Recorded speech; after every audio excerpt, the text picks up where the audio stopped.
આગામી તહેવારોની સિઝન પૂર્વે જ દેશના રિટેલ બજારમાં ખાંડની અછત અને ભાવ વધારાનો દોર શરૂ થઈ ગયો છે। માત્ર એક જ મહિનામાં ખાંડની કિંમતોમાં 35%નો જંગી ઉછાળો નોંધાતા ક્વિક કોમર્સ એપ્સ અને મોટા સુપરમાર્કેટ્સ દ્વારા ખાંડના વેચાણ પર મર્યાદા લાદવામાં આવી છે। હવેથી ગ્રાહકો એક સમયે નિર્ધારિત જથ્થાથી વધુ ખાંડ ખરીદી શકશે નહીં। ગ્રાહક બાબતોના મંત્રાલયના સત્તાવાર આંકડા અનુસાર 26 જુલાઈમાં ખાંડનો સરેરાશ છૂટક ભાવ 48 રૂપિયા પ્રતિ કિલો હતો, જે 26 ઓગસ્ટ સુધીમાં વધી અને 65 રૂપિયા પ્રતિ કિલો થઈ ગયો છે। ઓનલાઈન અને ઓફલાઈન રિટેલર્સે સંગ્રહખોરી અટકાવવા કડક પગલાં લીધા છે।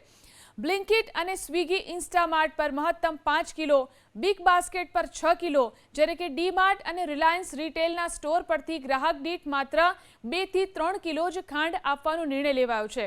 વેપારીઓ મુજબ દરેક પરિવારને વ્યાજબી ભાવે ખાંડ મળી રહે અને બજારમાં કૃત્રિમ અછત ઊભી ન થાય તે હેતુથી આ ખરીદી લિમિટમાં નક્કી કરાઈ છે।